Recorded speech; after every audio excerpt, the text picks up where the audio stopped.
And welcome in, everybody. How you doing? This is SNN Street News Now, and a hearty boom shakalaka to everybody out there. This is six guys and you, and you, and you, and you over there in the corner. Don't do that.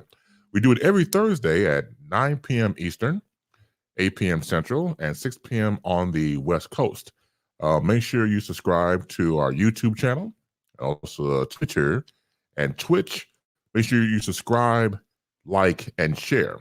And we'd like I said before, we're gathering here tonight to break down some topics for you to be a part of when you go into the comments section there on the corner there. Our fearless leader, Lee Michaels, will join us momentarily, but right now I got to bring in the masters of thinking chaos, as I nickname my brothers in broadcasting, starting with Dr. Ron Ford. What's up? How y'all doing tonight? Oh, wait, my ear. How you doing, brother? I got that high pitch on you. You know, did he get you? Huh? Huh? Huh? Yeah. How you doing, man? That was an impromptu sound check. I just wanted to make sure you can hear me. Yeah. Oh yes. Yeah, we can hear it. Also bring in Professor Reggie Miles. Hey, man, yeah, I just realized that maybe I need to just jump in the back and go put on a blue shirt, man. What's up? Well, I don't know, man. You look quite fetching in what you have on right now. I think you're all right. All right. I mean, yeah, cool. yeah. It's unisexual. Hey, man, don't listen. All right, I'm gonna have to go. I'm gonna have to put myself down. Come on, baby, get the other cats. I know, right? Yeah, you read my mind. Mike Love. Hey, in the house of a child on punishment. How you doing, Mike Love? I'm good. The only thing that matches those two shirts is the back of my chair. Exactly. Yeah, that's the only thing. I thought, Professor, I thought the same thing. I was like, I was trying to picture my closet in my head, and I was thinking, do I have something? Wait a minute. Excuse me. That I could go and put on, but I couldn't. So the only thing I can do is just the back of the chair. Well, we're trying to coordinate. I got you with you. Okay. And of course, Buck Wild. What's up, Buck? Hey, I'm in the Christmas spirit. That's why I got my red on. See, and it matches your complexion. Damn right. It really does. Damn right. They call me red, light bright, damn near white. Hey, but don't let the light skin fool you. I'm still an N-word. Oh, I thought you meant don't fool you because you're really a white person. No. Okay. That one went over my head. No, true N-word. He started to go there, you know. I was just checking. Yeah. I was just checking. Man. Well, thank you for checking. Okay. I've been knowing you for like 1,000+ years. And if you had came out and said, you know, Mike, you've hired me for jobs and stuff like that, and I just want to confess that I'm fronting. Yeah. I was just fronting all Caucasian. Yeah. Although I could have passed for Hispanic because when I was in New York, they used to always come up and speak Spanish to me all the time. I was like, no. They were like, what kind of Puerto Rican doesn't speak Spanish? No, you do. You do have a Puerto Rican type look. I would say that. Yeah. So did Kid Capri.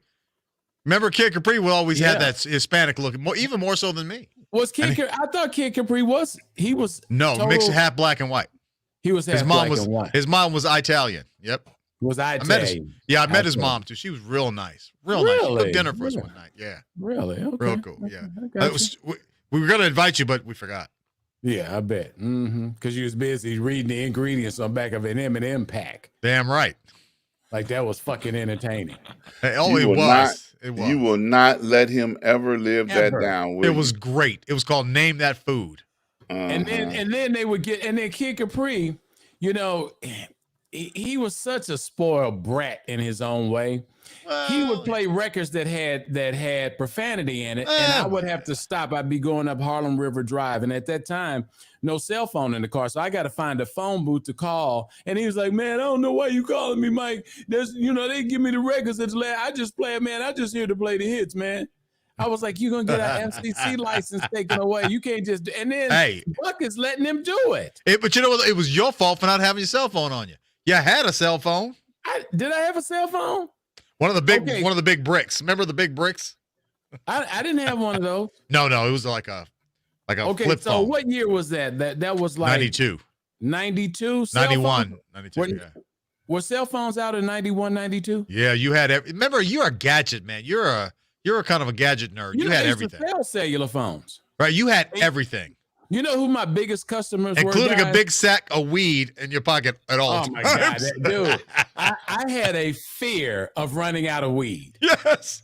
I had a fear. But I wait had a a minute. phobia. But wait a minute. I got a historical question on that note right there. Okay. Did weed come back in 92? Because, you know, in 85, Ronald Reagan sprayed paraquat on all the weed, and weed wasn't around for a long time. So was weed back by then? Oh yeah, it was. I never stopped smoking weed from the age of 15 up Okay. until 2001. So you smoked the paraquat weed. Well, but I you know, no, probably hold did. on though. Hold on. They That's what got. turned my Remember, hair we were gray. in New York. There's a lot of Jamaicans there, so a lot of them would get it from Jamaica.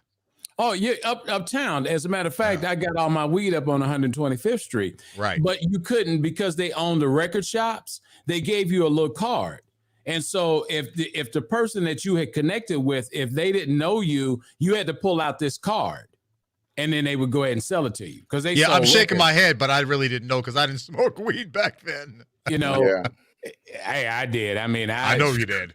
Everybody Yeah. knew you did. Hey, if it in the got se- low, in the 70s, we had good weed and good sex, bro. yeah, Hey, no, exactly. hey, the weed is so much better now, Ron. Hey, Ron, it's like strong. Oh, I thought he was gonna say the weed was so much better than sex. I was like, no, Oh, no hell no. competition. They were Oh, tandem. No, weed is That so was much better. Weed is so much better with sex.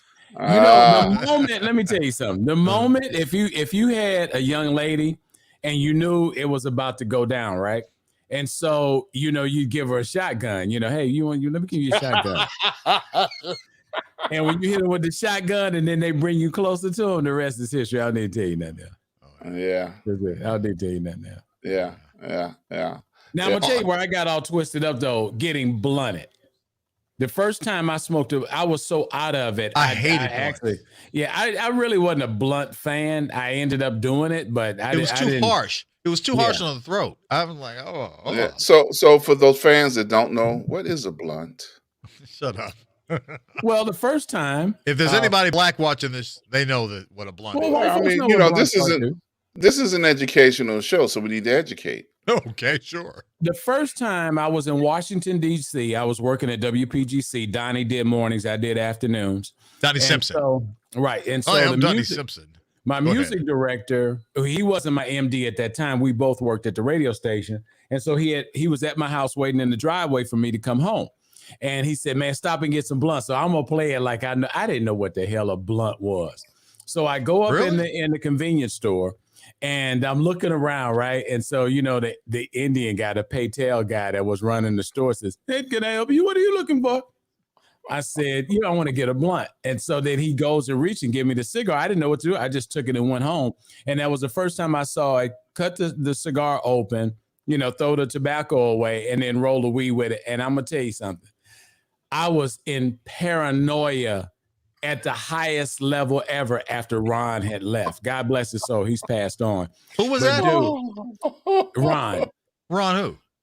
What was Ron's last name? You know, I'm 64. I'm be remember. You can't ask me nothing off the cuff Oh, like that. come on, Grandpa. Damn. I can't remember. Ron, what was Ron's like? Ron Scott. I'm sorry. Oh. So Ron Scott was working at PGC. Tigger was an intern.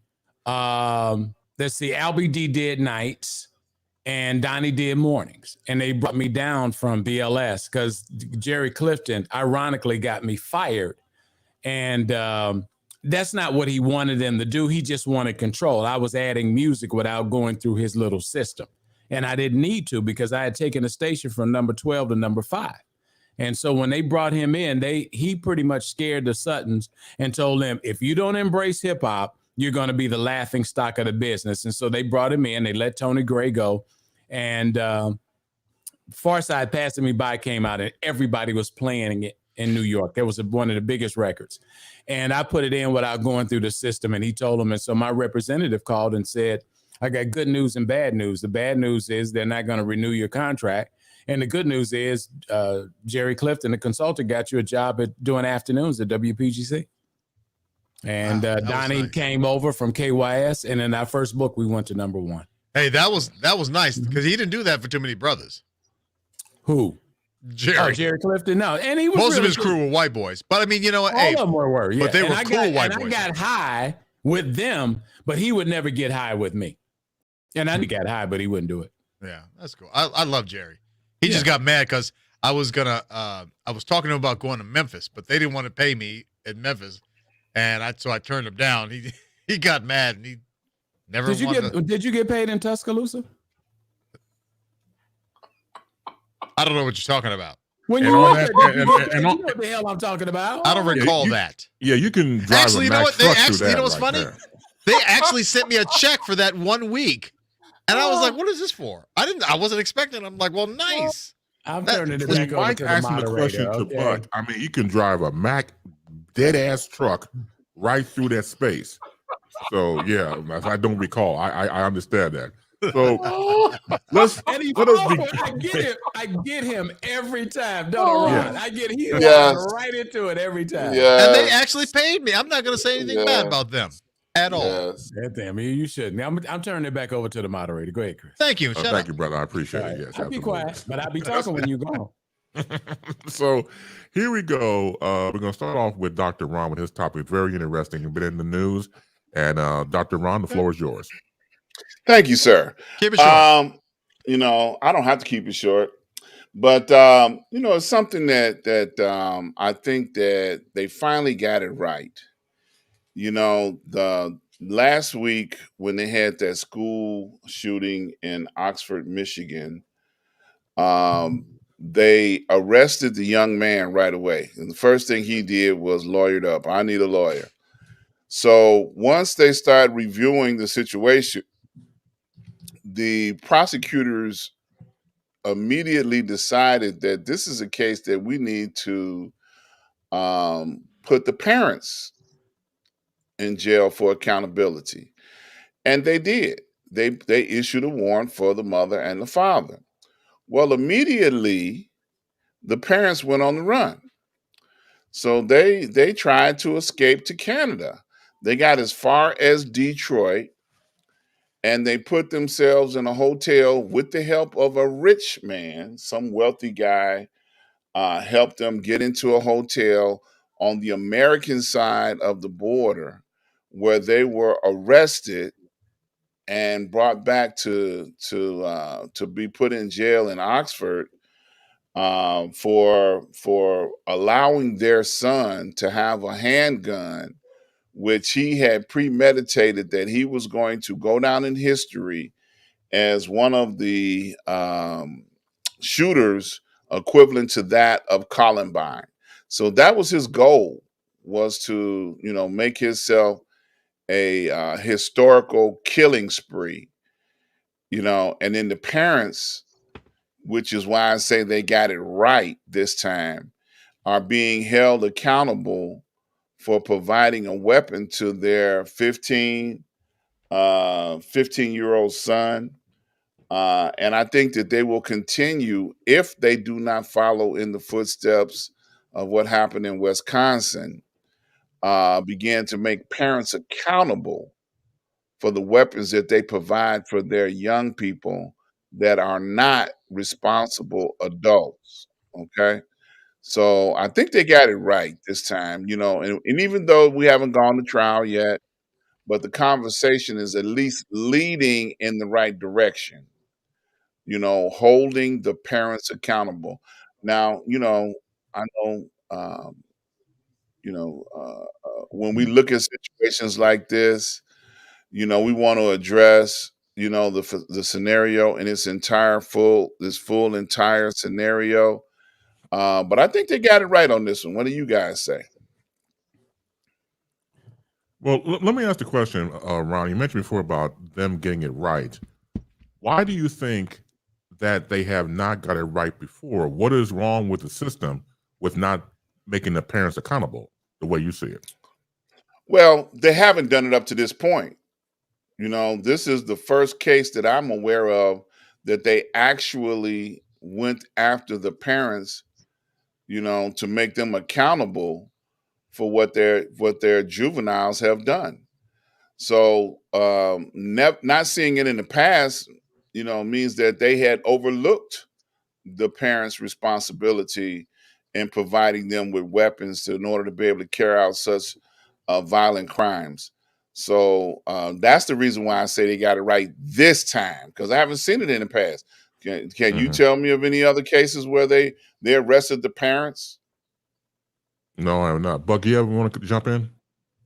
No, I was adjusting my backlight. Sorry. Oh shit. Okay. Yeah. Well, this is a serious. Yeah, I don't give a shit about this. Look, from Welcome Back, Kotter a little bit. So Yeah. my bad. Yeah, look, this is a serious conversation. Buck ain't gonna have no comment. Well, it is a serious conversation. The part that this goes on probably a lot more than we'll ever know. To let your kids know that they need to protect themselves.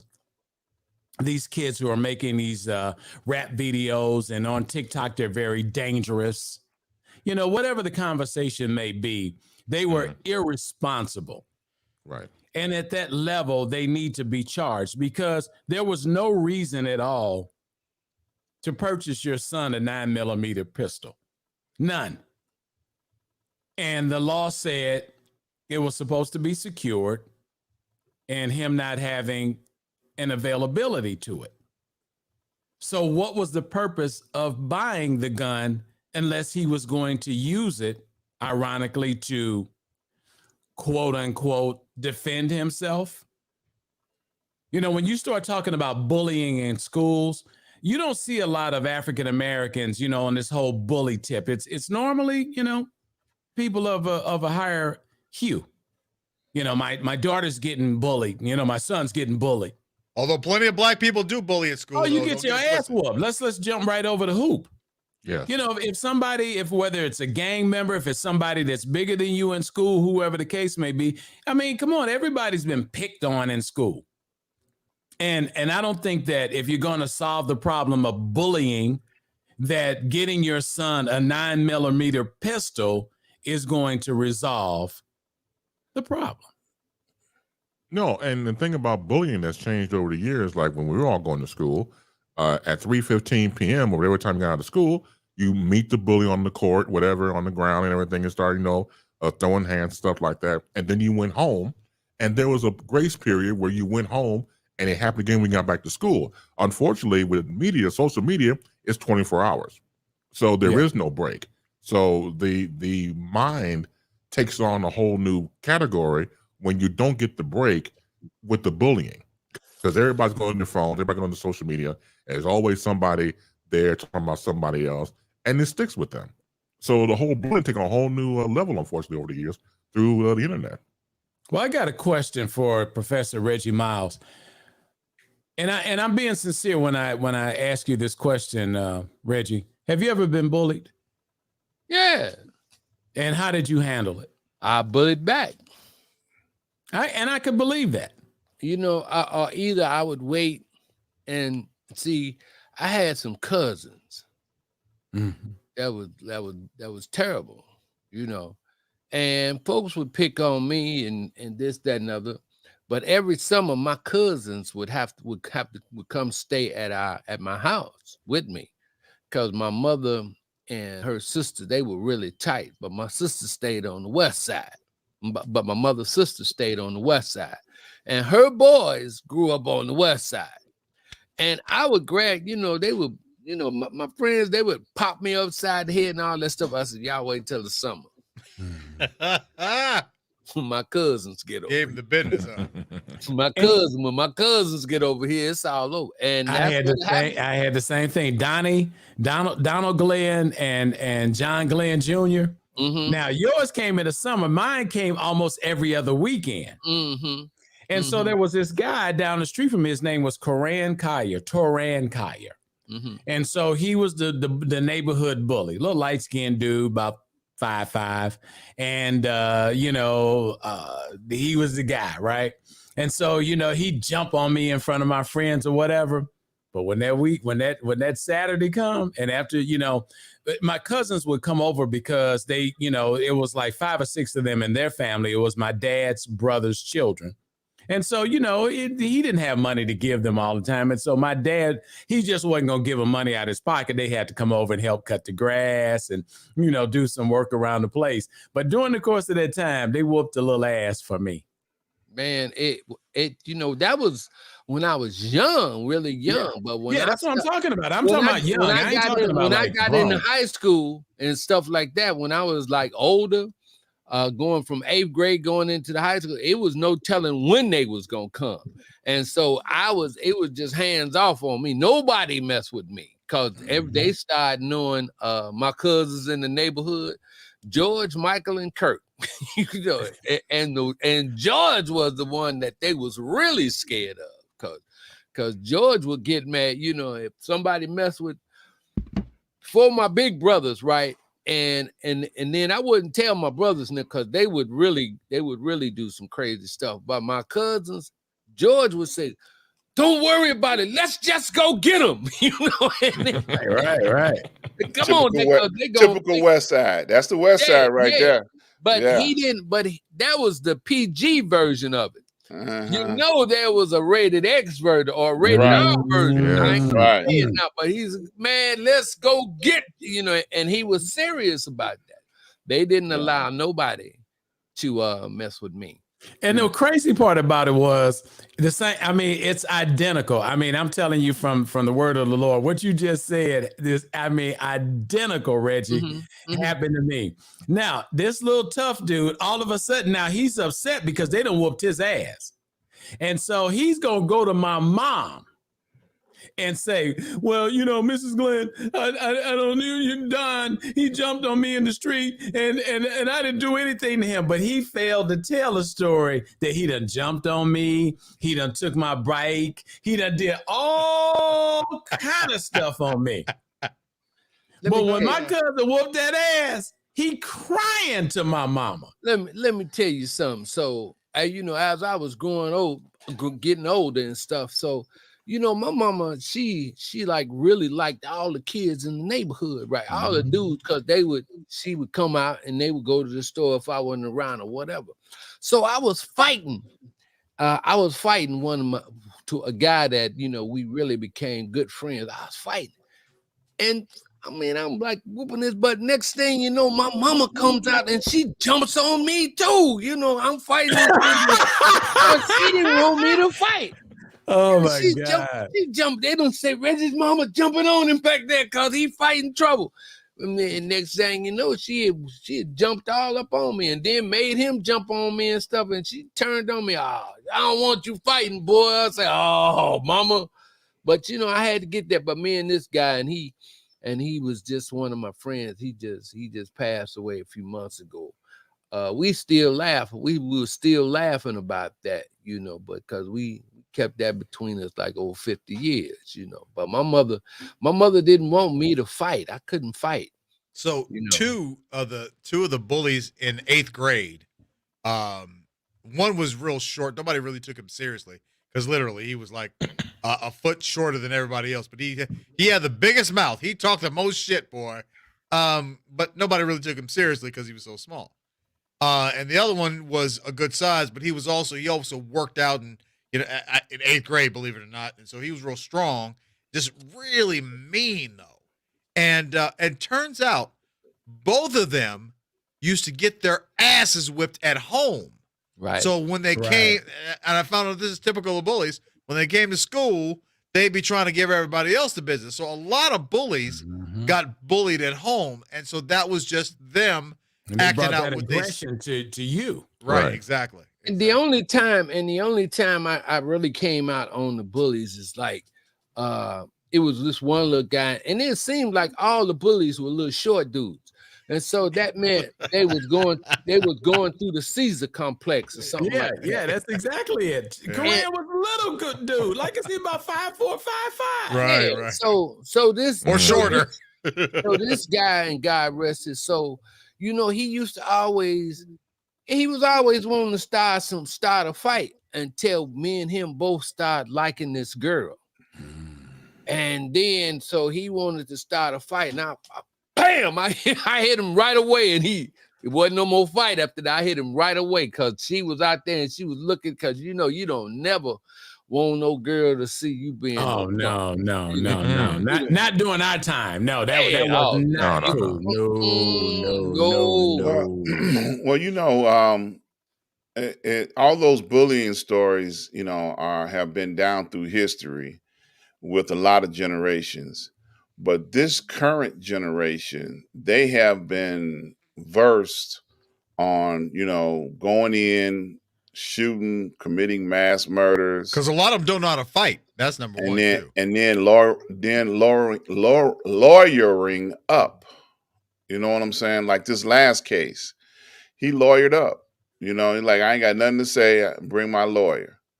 Okay. And then they say that's the attitude of the gun rights activists, to be able to shoot and kill, have possession of a weapon, and kill at will. And that's their right, and nobody else. He wasn't in danger or in fear for his life. He just went in and killed 4 people. 4 people died, and then so much of a concern that the parents jetted. They booked. You on your own. I'm out of here. I'm going to Canada. Okay. But Canada has an extradition law, so they would have came back, but they might have been, able to stretch it out a little bit. But, I see you, Buck. But I'm just trying He's just stretching his hand. He doesn't want to get yeah, in. yeah. That's But, the same move he had when he wanted to go to Tuscaloosa. I want to go. But it's cause for concern, because parents jetted. You know what I'm saying? That's cause for, no, your baby then killed up 4 people. Okay. And they hollering for a lawyer. 15. I'm hollering for a lawyer. Give me a lawyer. I ain't want to make no statement. Okay. And then all of a sudden your parents gone. Well, see, I've always said the true measure characteristic of a person is not when things are going well, when it's not sunshine and rainbows, when it's pain and controversy. That's when the true person emerges. So for them to haul ass and go to Canada and leave their son high and dry, that's what they truly are. Yes, Mr. Wild, yes. Imagine what it's like now trying to recruit teachers. Trying to do what to teachers? Recruit teachers. Oh, yeah. Who the hell wants to get in the classroom in the middle of all this BS? I think that just dealing with kids in that genre right now, in that age, in that demo, is difficult. It hasn't even gotten to the point of anything that's criminal, because you're trying to talk to people who garner information at such a high rate that you can't, it's hard to teach them anything. Professor? Listen. Somewhere down the line, either the recipes got burned up or they got hidden. You understand? I mean, we can handle this stuff. We have to stop, saying, well, because of this, because of that, because of what, we need to go ahead on and take the reins and just start somewhere getting in between the gap. We need to just be a guy, become better guidepost. See, because what we are saying, what I'm hearing, it seems like that these people that you all want to talk about is raising themselves. Pretty much, but that might be true. That may be true. Then I got to go with Willie Hutch. Brothers got to work it out. We got to do something. We got to do something. But Reggie, and I hate to jump in because you're making an excellent point, but parenting isn't top priority. See, we take our generation and we try to make it work for everything, and rightfully so, because we don't really have to know this millennial type living. Okay, and that's what it was all about. I'm gonna come right back on you. That's true, but all we got to do is listen to them, man. I mean, we got this fabulous thing on our shoulders called a brain, and all we got to do is just start compromising. All we got to. But I don't think it's that we're not listening to them, Reggie. They're not listening to us. A friend of mine, we can't get mad at that. We got to keep playing Hansel and Gretel. Well, but hold on a second, because you're making a good point. But I want to stir it a little bit. Okay, so a friend of mine, I'm talking to him the other day, and he says, it's really difficult to have family time. He said, I get in the car and everybody in the car has on headsets. On their phones. And they're on their phones. And he's the only one driving the car. And he's got 3 kids in the car. And they got on the Pro Beats. They got their thing. Somebody's listening to music. Somebody's watching TikTok videos. Somebody's on Instagram. Professor, how do we get to that point? And I already know the answer as far as I'm concerned. See, the parents have become suckers to the same thing that has become their biggest enemy. I'm not buying you no damn headsets so you turn yourself off from me. Go ahead. Yeah, I mean, I'm with you. I'm with you on that 1,000%. We have to make that stuff. You know, we have to reinstitute rites of passages. We got to do the little things now. We can't expect to take this magic wand and turn it right. And everything is gonna be right. You know, we got to do things. We got to take it at a snail's pace, one at a time. You know, in the movie The Color Purple, right? And Base, you might appreciate this. You know, in The Color Purple, when they was all sitting at the table and they was talking about, see, y'all done let Miss Sophia, y'all gonna let the white folks get her. That's what done happened to our kids, man. Mm-hmm. We're responsible. We've let the industry, we done let the market get our kids. A market? We've let the market get our kids because whether it's and I see where Dr. Ron wants to jump in. Let me just say this, Ron, before you jump in. The professor he just answered his own damn question. The market has come in, so you turn around and you get yourself a pair of Beats headphones and you get your kids Beats headphones and you only turning that game against yourself. That's right. Okay, now Ron, you were going to. Yeah, I'm just trying to help you out because Michael. Thank you. Yeah, because I know they're getting fired up over there. No, I just I was quiet after I said that. Look, my question is because most of us are men of responsible age. What could a child or your child say to you that would make you buy them a pistol and or a gun? Come on now. Thank you. He didn't have to say anything. He said, let me say this, and I'm not trying to take control of the conversation, but here's the deal. Really? Once again, shut up, Buck. Once again, it's them trying to teach their kids something that isn't necessary. I'm going to protect you. And look how he let his own parents down. He turns around after they say they're going to protect him by giving him this weapon because we don't want anyone to hurt you. And then he goes to the school and hurts 4 kids. Yeah.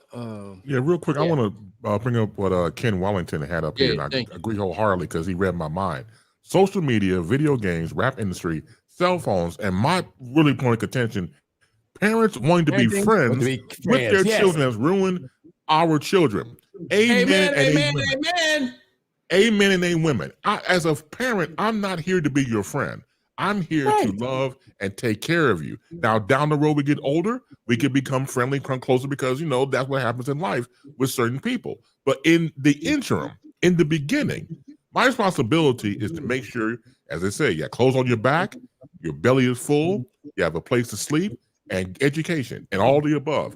That's my responsibility. But when you take it to the fact of we want to be tight, and want to be friends. And I said before, anybody can do the mattress mambo and have sex. It takes a person afterwards to take a responsibility of if the woman gets pregnant, to be a parent. Not everybody has that DNA for maturation and paturation. Nobody really has that to a degree. If you're a person that came from an environment where you saw examples of your parents, of your grandparents and aunts and uncles and stuff like that, you were seeing a process of family and a hierarchy that was always respected. I'm not here to be your friend.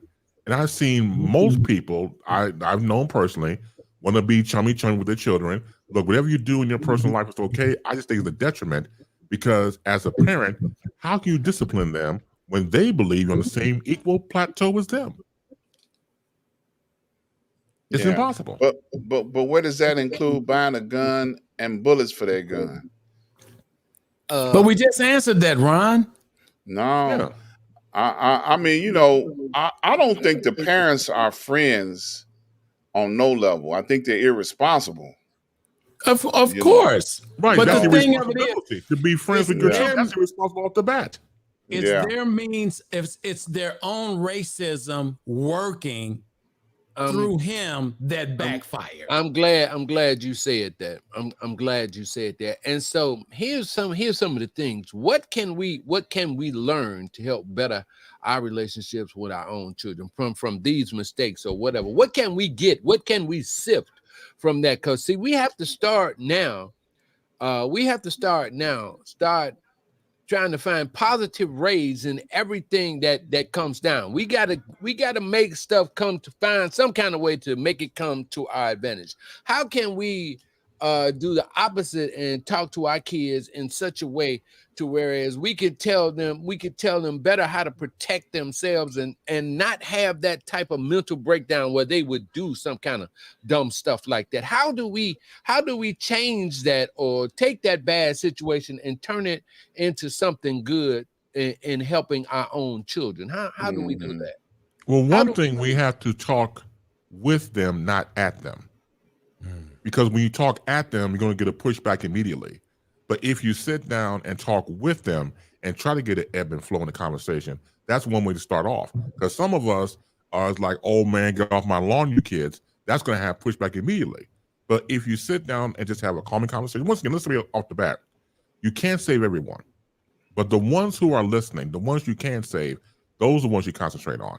And sometimes the message is about timing. Sometimes you talk to a younger person, they don't want to hear it then. But maybe down the road, they recall the conversation and want to hear more of it down the road. So everybody has a timeline of listening and hearing. Yeah. LT makes a good point. She wants to get in on this conversation about being a parent of a millennial. There's a special breed of generation when you say millennial. Okay. So those kids, when they're considered millennials, are exposed to more than say other generations of kids have been exposed to. Well, millennials are adults now. Are you talking about Generation Z? Those are the ones below the age of 18 right now. Yeah, she just said conversation as a parent of millennials. Yes, she meant Generation Z. Those are the ones like in high school and down. Right. Well, special shout out to Leslie because she was a former student of mine when I taught radio at Columbia College, Chicago. So yeah, she's fantastic. I'm glad that she's here. As a matter of fact, she has one more here. In truth, let's see. Old school raised my kids and my grands are getting the same raising because me and my spouse didn't play at all. It's what you know. And you take that same DNA and you put it towards your own children or also your grandchildren. But they're afraid to do that because they're afraid that they're not going to relate. And see, the thing of it is, and I told you guys this a couple of weeks ago when we were talking about, I'm at the AT&T store when the COVID first went down. And so they wouldn't let you peruse the store, right? They had like a table there and you tell them, what you want, you want to get a new phone or pay a bill or whatever. Lady walks in, Anglo-Saxon, says, they need phones. And these two girls were probably 12 or 13 years old. What do you mean they need phones? And then she starts to explain, well, I don't get off until 5:30 and Jenny gets out of school at 3:30 and Barbara, she gets out at 4. And I just want to make sure that they check in and I know that they're home and they're safe. See, you got to stop making these BS excuses. And I think all of us have covered it to a certain degree. Okay, so all of a sudden, you go to your son and you start talking to him. Is anybody bullying you at school? Well, some of the kids, they don't like me because, I do this, that, and the other thing. So you decide, well, you know what I'm going to do for you, honey? We're going to get you a gun. Now, you're not going to be able to have access to it, but we want you to know that you have it to protect yourself. If that ain't the stupidest bullshit I've ever heard in my life. It ain't working for me. I'm sorry. Go ahead. Keep going. I think that's what this case turned out. I wasn't in the room. I don't know exactly what was said, but I just will not believe that you had any reason to buy him a 9mm pistol that needed to be put away. If they had any indication of what the law called for, the law said that gun has to be locked up, and he does not have access to it. So why did you buy him a gun if he doesn't have access? Yeah. I'm going to piggyback off the professor's question. He said, what do we do? What do we say, as a group of men that have exposure to the media? I'm just going to flat outright say it like this: under no circumstances by your young person, teenager, or even old, any type of firearm, and give them bullets along with that firearm, because in the back of your mind, you are responsible. In the front of your mind, you are responsible for the consequences of their action, period. So going forward, teachable moment, make sure that they don't even think like that. I need a weapon. Let's work with this and try and figure out what we can do to try and make you not think along the weapons where you need an assault weapon, where you need a handgun, where you need bullets. And if you live in a foreign country, we want to make sure you ain't got no machete, okay?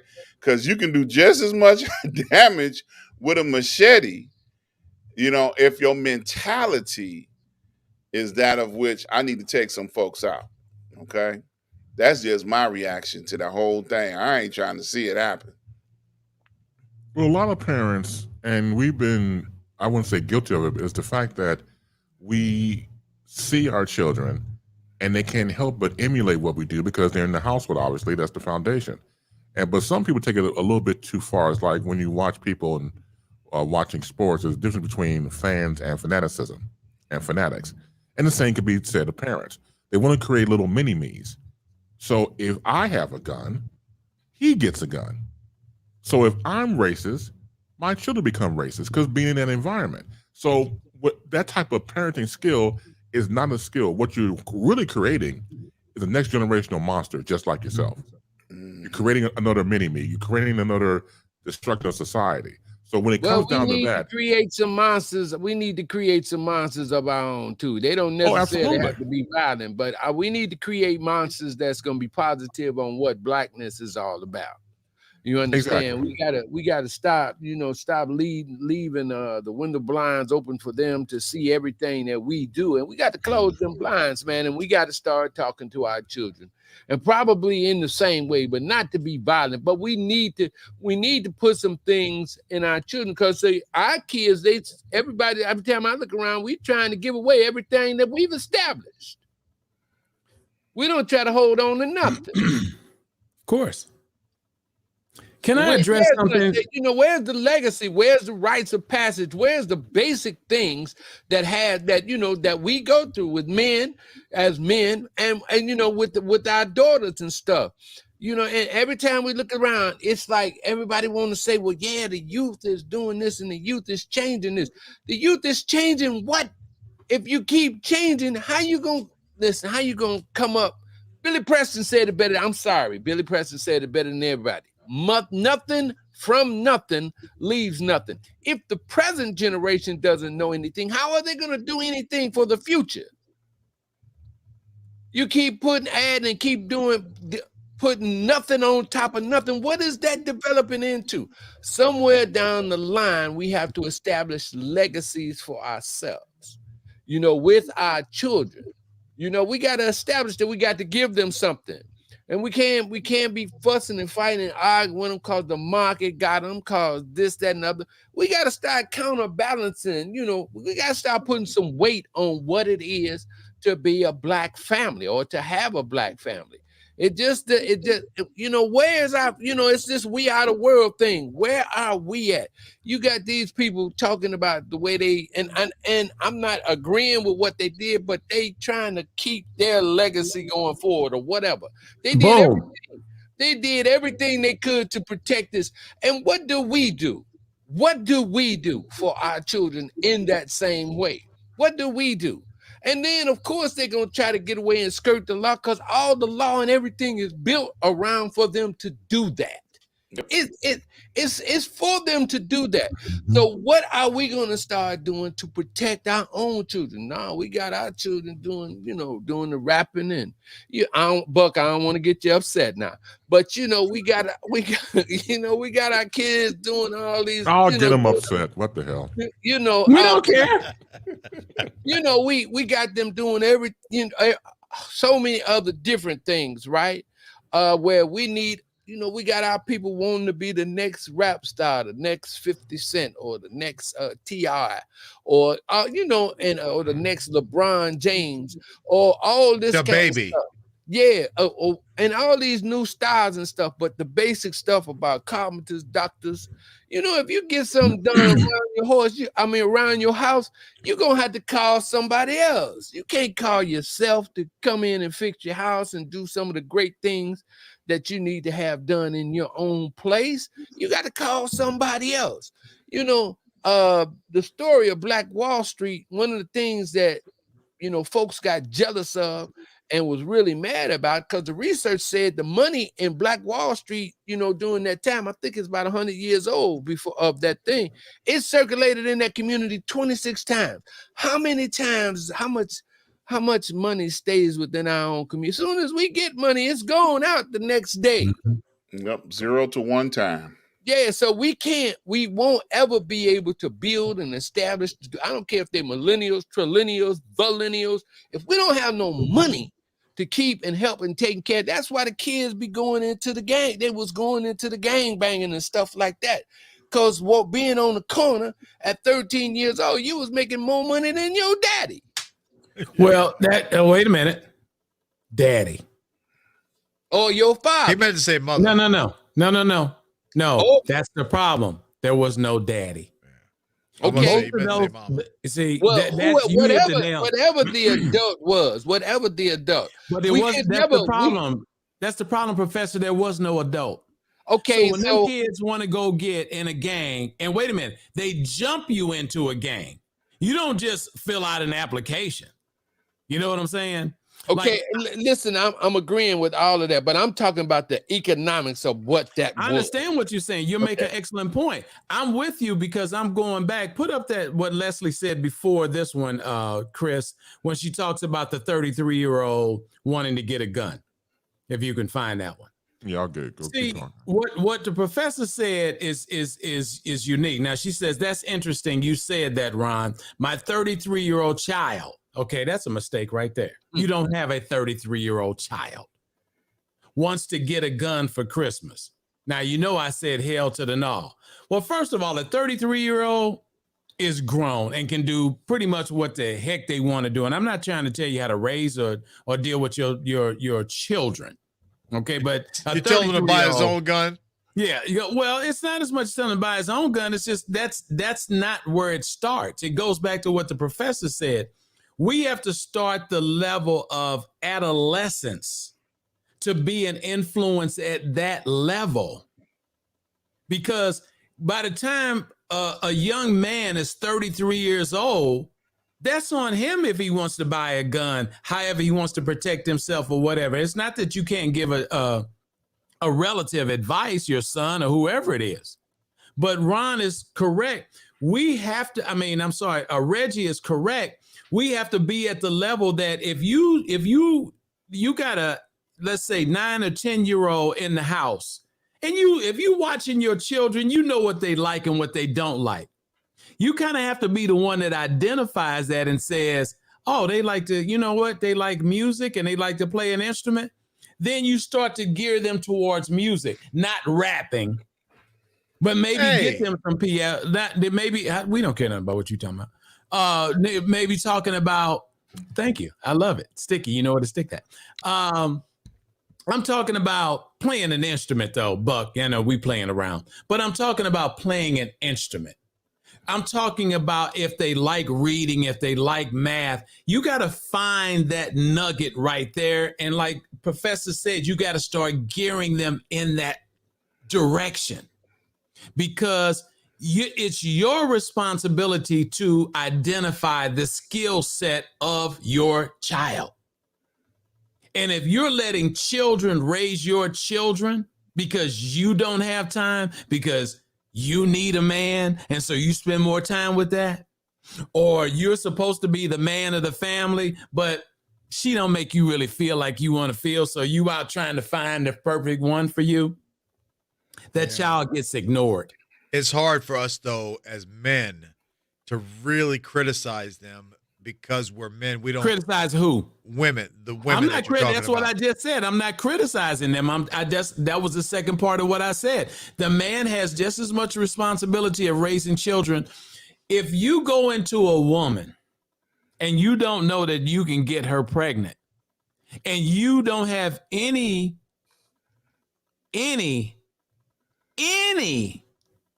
responsibility in raising that child that you're about to help her create, something's mentally wrong with you.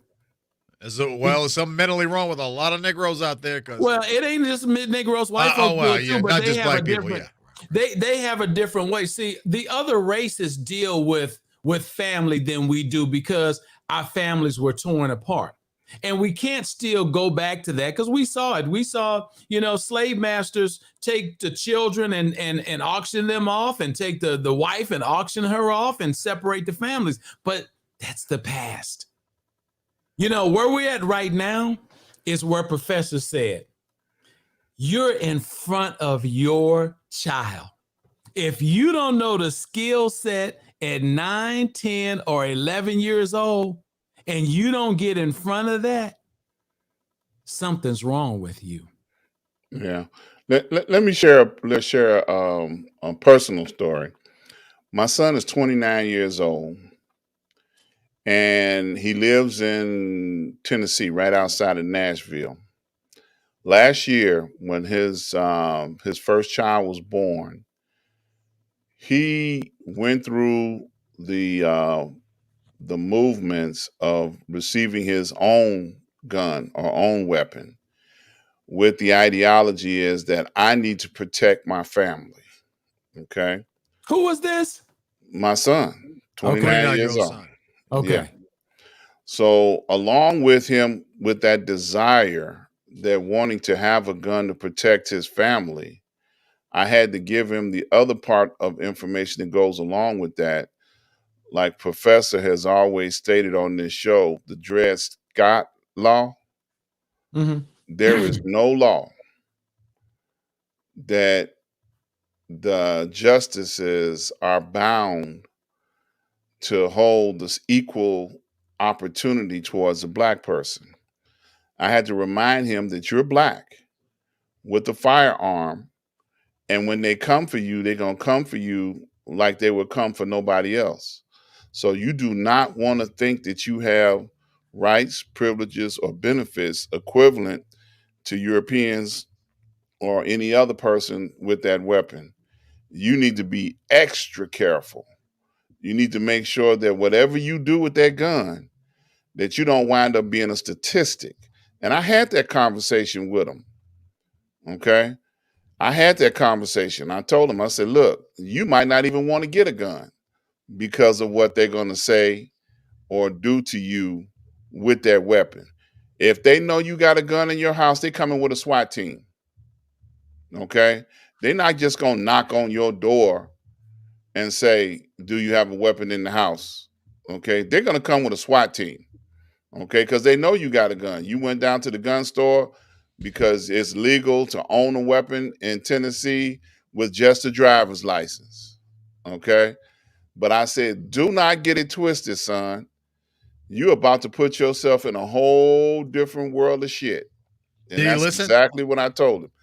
Did he listen? Yes, he did. And because his whole thing is he wants to be around and alive, to see his son grow up. Now his son is 1.5 years, right now, and he has a desire and a passion to want to be in his son's life. So he did listen, and he does listen. He's crazy about that boy. So he's not trying to mess that up on no level.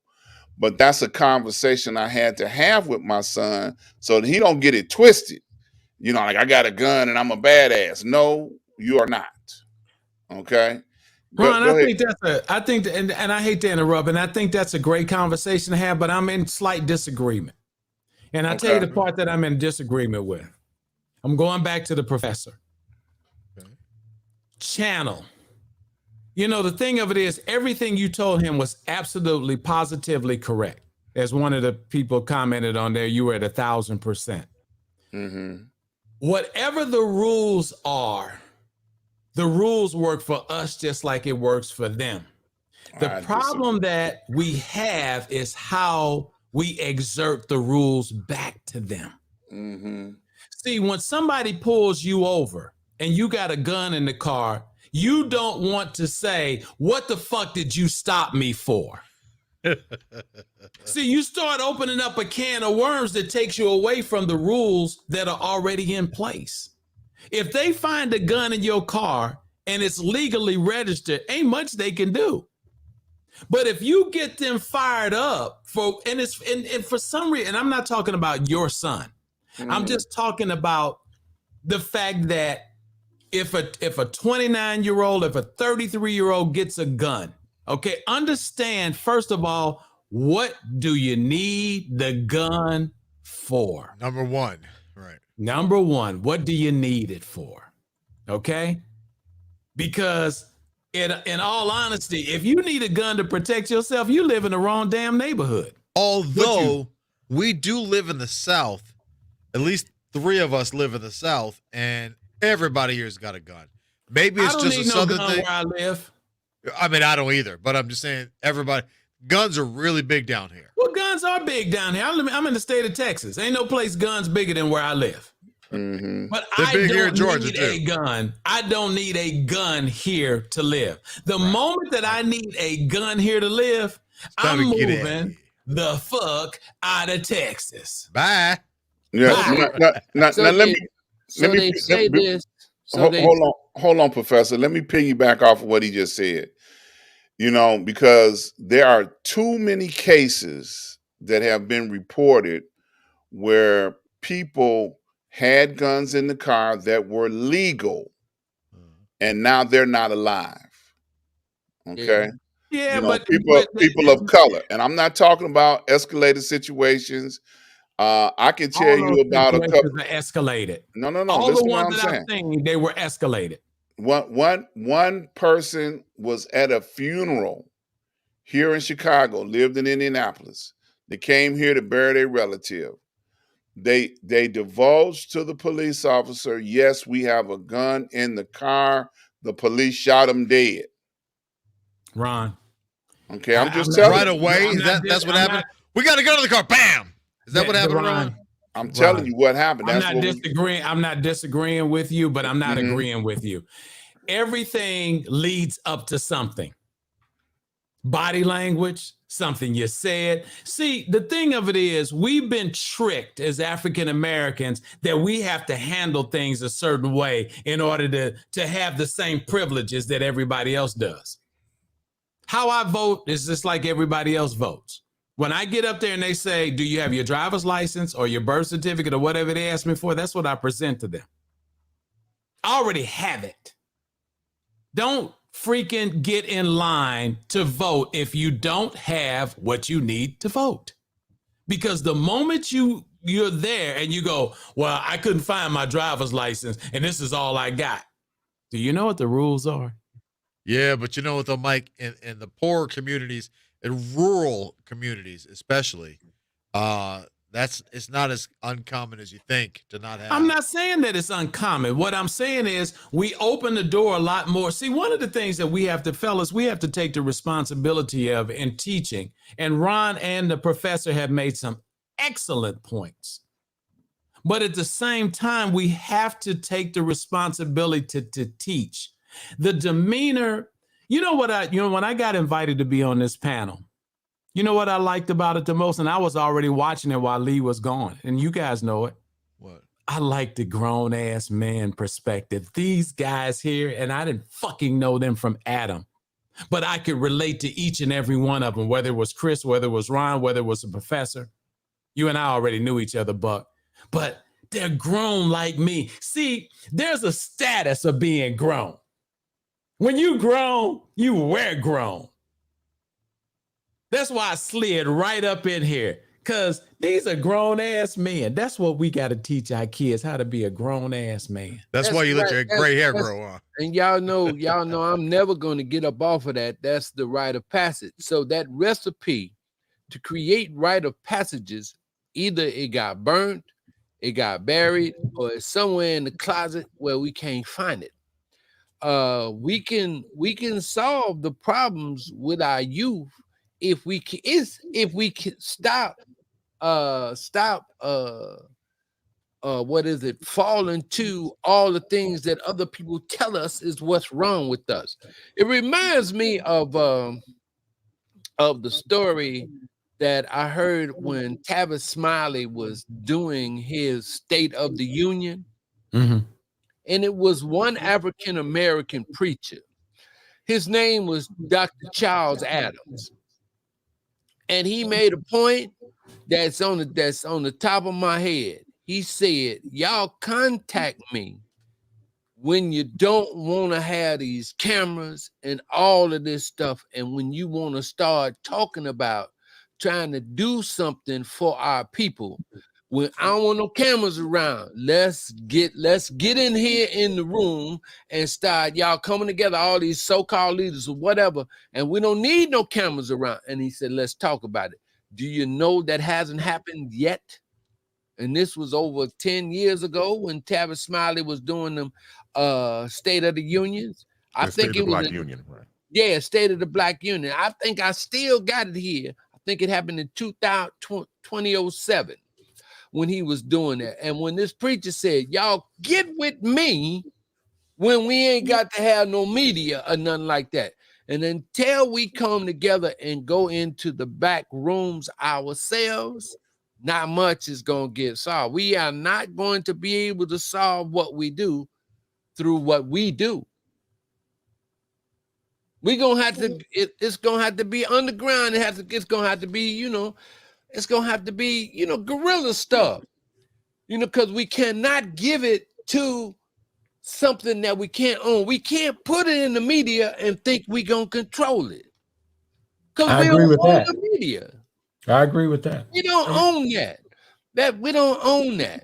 Okay, because there's no way that we can communicate with our own people unless our own people come together and get in a room. And we hope that not one of our members that's in there gonna go back and tell, man, I wasn't in there with that. I wasn't in there with that Mike. I was there, but I wasn't listening to what Mike Love was talking about and Professor. Master, I'm gonna be with you.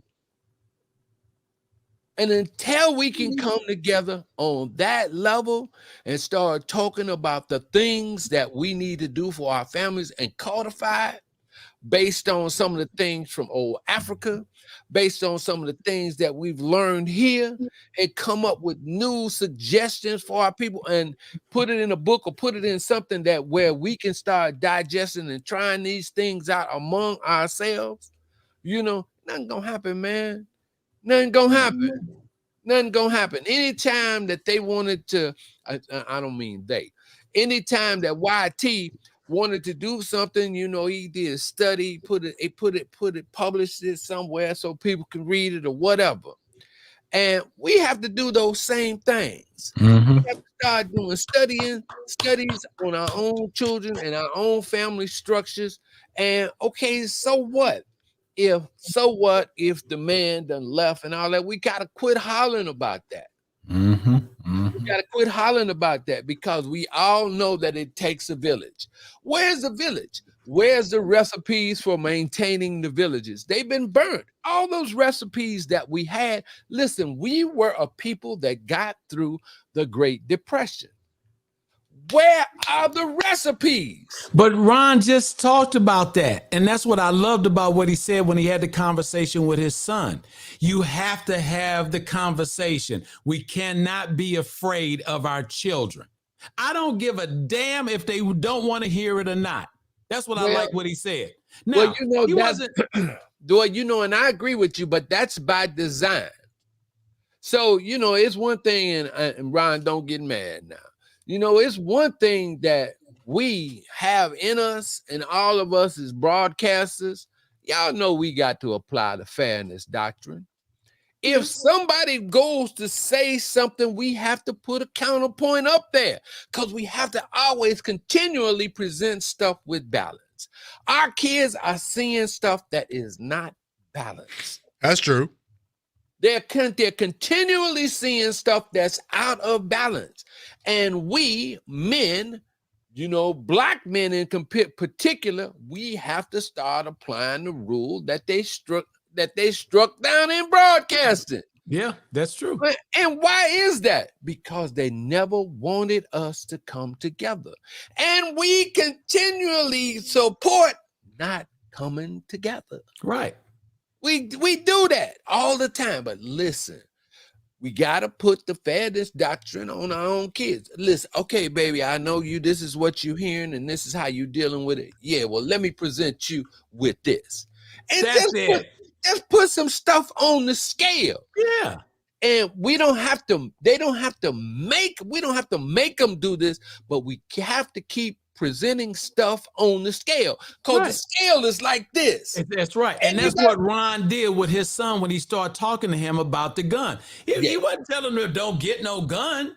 He was just saying, hey, be careful. Right. The word is, don't be afraid of your damn kids. Don't be afraid to tell them. My mama wasn't scared to tell me shit. My daddy wasn't scared to tell me anything. He said, boy, you got to treat credit like a shotgun. Keep the gun pointed away from you. Because he's right. See, the thing of it is, we're so worried, Professor, about how they're going to react. I don't give a damn. And all my kids will tell you, all three of them will tell you, I don't give a damn. And I'm agreeing with you, and with that 100%. But hold on a second though. When they see, and I'm not speaking for them, but when they see on the news, mom and dad got killed by the kid, and living in their house. Some of them might be scared. See a lot of that in the black homes. We don't deal with all that. I'm just saying what you see on TV.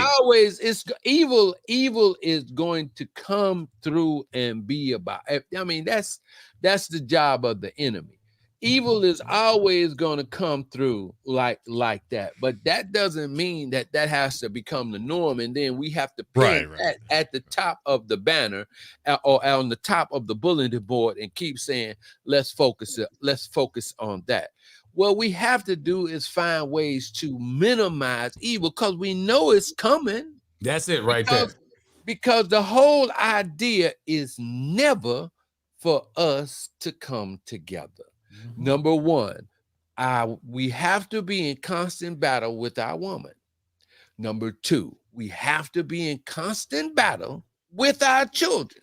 And if they continually keep seeding that on us, they'll never have to worry about us. Never. I want to address earlier in the conversation when you talked about body language and attitude and being pulled over by the police.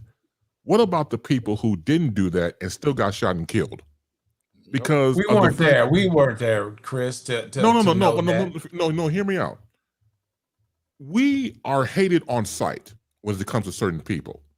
You can always spin a story. You can always get your lie right. You can always make it. Once again, with certain police officers, I fear for my life. That's their go-to. And then all of a sudden, you have the investigation and everything else. What I'm saying is, there have been stories over time where you didn't do anything just by being black on site, walking black. They had this thing about what happened with the Emmett Till case recently. Going back, and even before that, we have a history, unfortunate, sad, evil history of just being who we are on site. I'll give you a perfect example. My dad, God rest his soul, went to the store with him, and one of the cashiers has accused me of stealing. I didn't steal anything. My dad got wind of this and cussed the cashier out. And I was glad because he wasn't cussing my ass out on a daily basis. I'm glad somebody else was getting it. So he cussed the cashier out.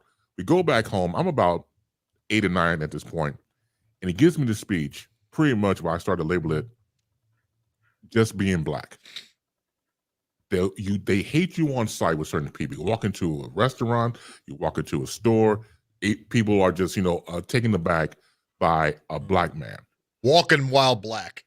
Doing anything while black, exactly, Buck. So they are stories that we're familiar with people who were innocent and got killed anyway. When you go back from the history standpoint of being lynched, men, women, and children, there's a horrific picture of a black woman being lynched and was pregnant, and they cut out her belly and let the child just hang out. We're talking about pure evil. And let's go back with history. That's why I stopped using the word picnic, because I was told in the African American history studies it was short for pick a nigger.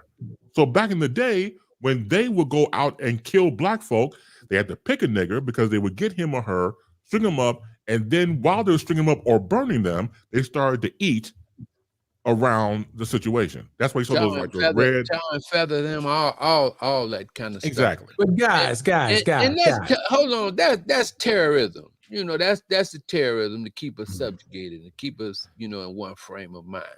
You know, I gotta say this, and then I'll get out your way, Mike. Look, my dad gave me the how to deal with police speech. He gave me that. So when he gave me the keys to my 1967 Pontiac Catalina Maroon, he said, "Listen, you get stopped by the police, hands go on top of the steering wheel. Stick your head out the window, hands go out on top of the steering wheel.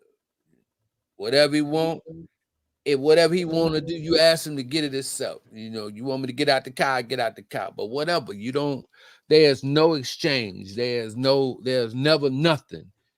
Because if he coming at you, when he stops you, he wants you to give him a reason to apply force on you.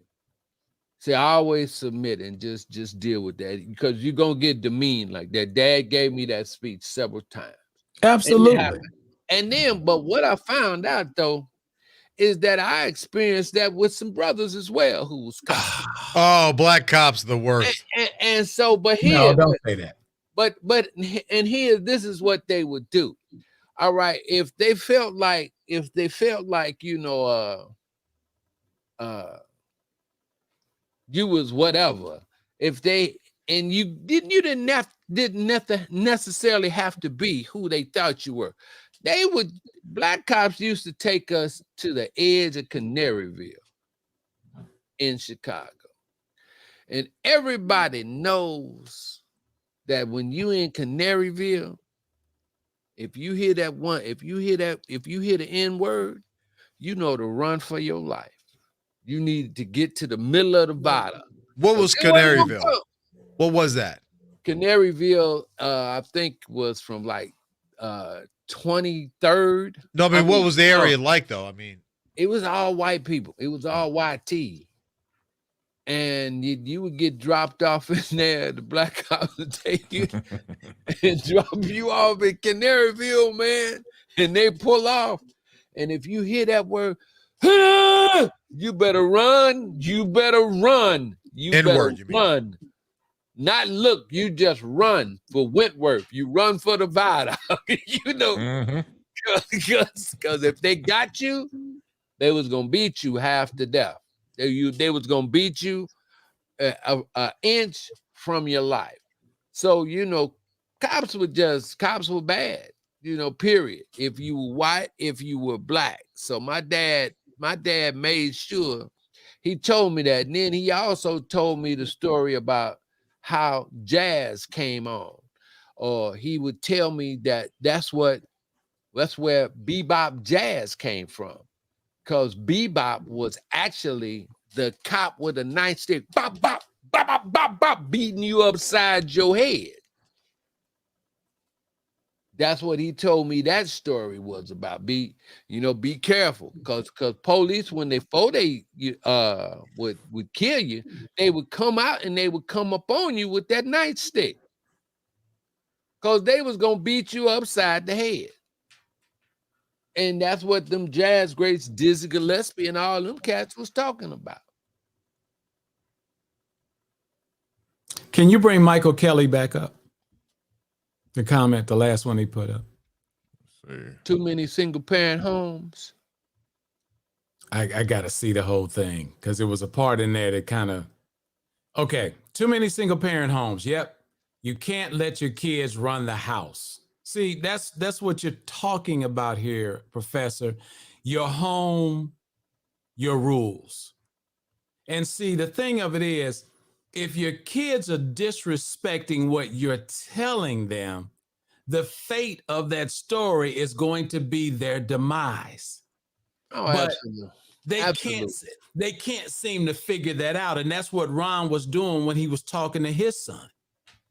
See, I don't have a problem. I don't give a shit if my kids don't like the things that I'm telling them, because I'm going to keep telling them things. And I ain't talking about going back to Emmett Till. I ain't talking about going back to the definition of picnic. I'm talking about what's going on in this world today. But one led to the other. That's the only reason I brought up in history. Yeah, I but was saying about the thing it. they can't relate to it, Chris. No, Chris, but what I I'm saying with understand certain people, like I understand you. What I'm saying is, I know what you're saying about it being currently now, but they had to have a history in order to do what they're currently doing now, right? And you know something, and I'm gonna get out the way right quick. We got to stop with this that they can't relate to history. Because the present contains the past. I don't care how you look at it. The very present always contains the past. You can't get around it. If they don't want to listen to it, just keep telling them. Because eventually they're gonna run across that past in their life. Yeah, but they won't be able to relate to it. And the thing of it is, just like you guys had, what is it called? Canaryville? Mhm. In East St. Louis, there was a place called Washington Park. And there was a street called Buncombe Road. You never wanted to be caught past Buncombe Road. What you just described was the same thing. Mhm. The reason that I'm talking about the relatability, I'm not saying that we should trash or throw away what has happened in the past, because slavery will never die. But what has to happen in today's society, we have to deal with what's here today. And the biggest problem that we have, especially as Black men, as adults to our children, we have competition. We have competition from another person who's in the heads of our children that are not adults. And they're influencing our children at a level that our children are questioning what the hell we're telling them versus what this person's telling them. And that's where we're losing the battle. We ain't losing the battle so easily to the white man who's trying to treat us a certain way. We're losing the battle to our own Black children because 50 Cent, Jay-Z, or any of these other rappers have a hell of a lot more influence over them than we do. Because, we not, we don't have a shoe game. That's why we need to reinstate the fairness doctrine. Right. Because after that position of 50 Cent and Jay-Z and all them, we do have to give them a counter position. And the best counter is with all of theirs, they still don't have enough to take care of us. They're still controlled. They still get that call. Hey, oh, come on, $50. Why are you saying that, man? We don't need you to say that. We need you to do what you do. Make power. As a matter of fact, come up with force. And after you come up with force, come up with behind the door. Anything to keep us in a dream world, to keep us from coming together, first of all, with our woman, and then second of all, with ourselves.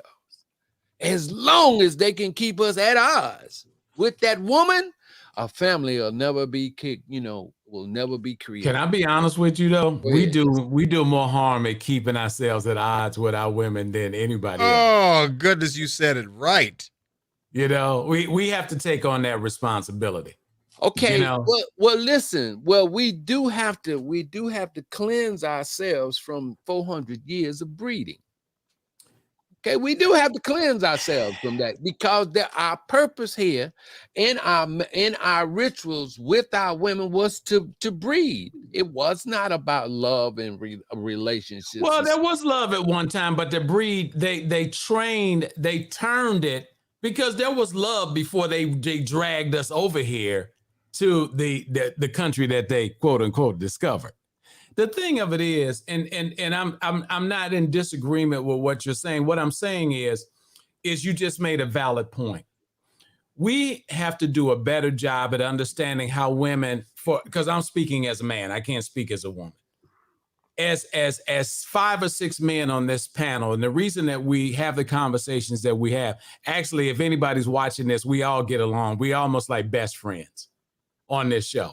Now we joke with each other and we go amongst ourselves because we're trying to be entertaining to you guys. We don't just want to sit here and just be preachy to you, and then you be like, "That's exactly it. That won't work." We know what we're doing. We're entertainers, okay? We know what we're doing, but at the same time, we have to really get serious about what you just said, Reggie. How important that black woman or that woman is, whether she's red, black, yellow, green, whoever you pick, you got to understand what a woman really means to you in your life. And you got to love her. You got to love them. And hope that one day she'll shut up. And so I think, and you know, other races, they have their issues too. You know, they have their issues Of too. course they do. But ours get amplified. You know, they get amplified, and the only purpose that they're amplified to a greater degree is to keep us going apart. Well, that's because we don't understand what equity is. See, equity is a term normally used as value inside of a home, but equity is in relationships as well. Mm-hmm. So your vision of picking a woman needs to have equity in it, because you need to be thinking about how much you can do, because 2 is always stronger than 1. Absolutely. Oh, absolutely. You know, there have been so many things historically that have been put down, you know, in order for us to stay apart, because if we came apart, you know, if we come together like that little atom, man, we could become a nuclear, and we could be powerful. Yeah, that's what I'm talking about. That's exactly what I'm talking about. But the idea is for us to never reach that. His genius has been to convince us that we are inferior. Yeah. That's his genius, and I really want to hear what you're saying, Reggie, but your internet connection is messing up big time. Is it my internet connection? And I got a man. Oh, I'm sorry. Something's going on. It's kind of choppy. Yeah, he froze up. It's wanky, bro. Now. Yeah. Well, let me jump in now with a different topic. We could shelve this one. People still in the comment section can still chime in as well. So we're going to bring this into the fray as well. So Kareem Abdul-Jabbar was no fan of LeBron James's flamboyant celebration last week when the NBA superstar helped the LA Lakers beat the Indiana Pacers. It was one of James's last games before he was put into the NBA's health and safety protocols because of a positive coronavirus test. James would later have a subsequent negative test that allowed him to return to the team. When James hit the shot against the Pacers, he imitated Sam Cassell's big balls dance. Abdul-Jabbar said someone like James shouldn't be doing those type of celebrations. He says the following: "For me, winning is enough. Why do you need to do a stupid childish dance and disrespect the other team on the court? It doesn't make sense. Goats don't dance." James earned a $15,000 fine. And I bring this up because it was interesting when Kareem Abdul-Jabbar speaks, people listen. And because of him being the GOAT, and because of him being, as they affectionately call him, Cap, on the Lakers, here's a current Laker in LeBron James doing this childish dance that he doesn't really care for. And I thought it spoke volumes to what's going on with certain people who play the sport. It reminds me what Kareem told the story when Magic Johnson's first NBA game as a rookie. So Lakers are playing the Clippers. And it's like 10 seconds to go. Kareem does the pet in the sky hook, win the game. Magic hugs him, and so they win the championship. And Kareem, the stoic voice, tells Magic, "Irvin, we have 81 more games to go. Take it easy." And again, that wisdom to somebody who's younger than you. And the question I have is, should we listen to our elders? The question is yes, But there are people out there who don't take the heed or the knowledge of somebody that's older than them.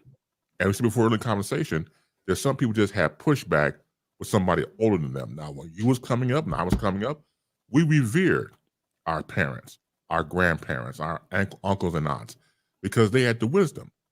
And all they want to do was to make sure that we're guided. Certain generation of younger people don't want to hear it.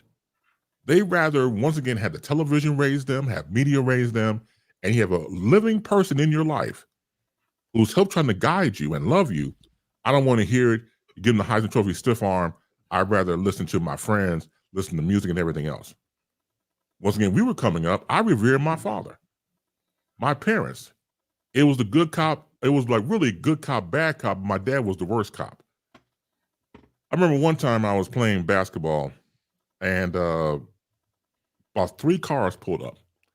And it looked like each car had like 20 per car, like 20 Negroes deep, coming out of the car to beat us into the gang. At the time, the gang was the Black Peace Stone Nation. And I'm running for my life. I'm like 13 years old.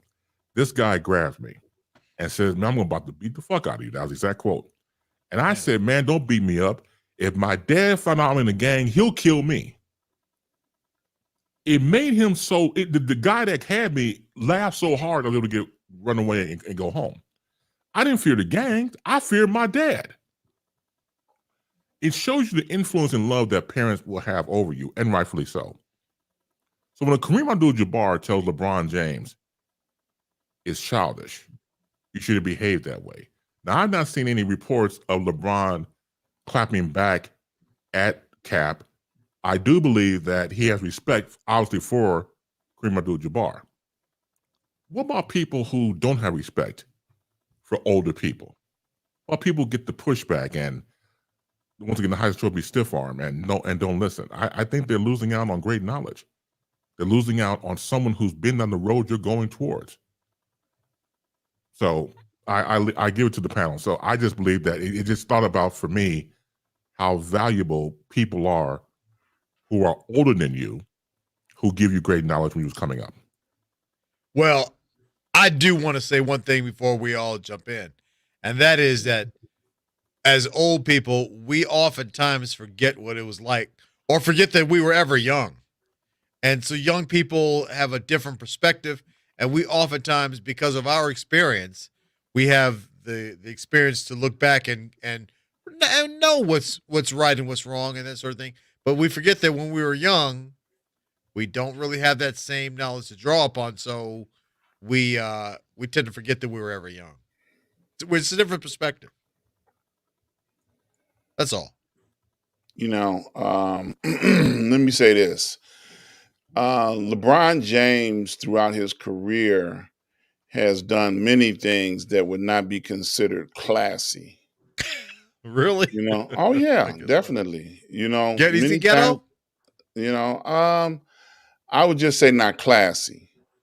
When he made decisions on what team he may be going to, then he would throw a media spectacle. He would throw on a sideshow, and then declare, "I'm going to Miami," or "I'm going South to Cleveland." Beach. I'm going to South Beach. Yeah, so throughout his career, he has done things very extravagant, Flashy. that were not right, that were not necessary. So when you say, like, Kareem pointed out to him, you don't have to act like that.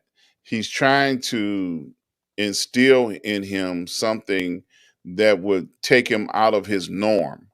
Okay, his norm is to be, oh yeah, I'm finna sideshow. He's trying to be a clown, and he's a very talented young man. Okay, I thought you were saying a very talented clown. I was like, no. I'm gonna give credit where credit is due. He's a talented young man. And he has been paid to represent an organization that has had very classy and very talented champions. Okay, so Kareem is not just anybody.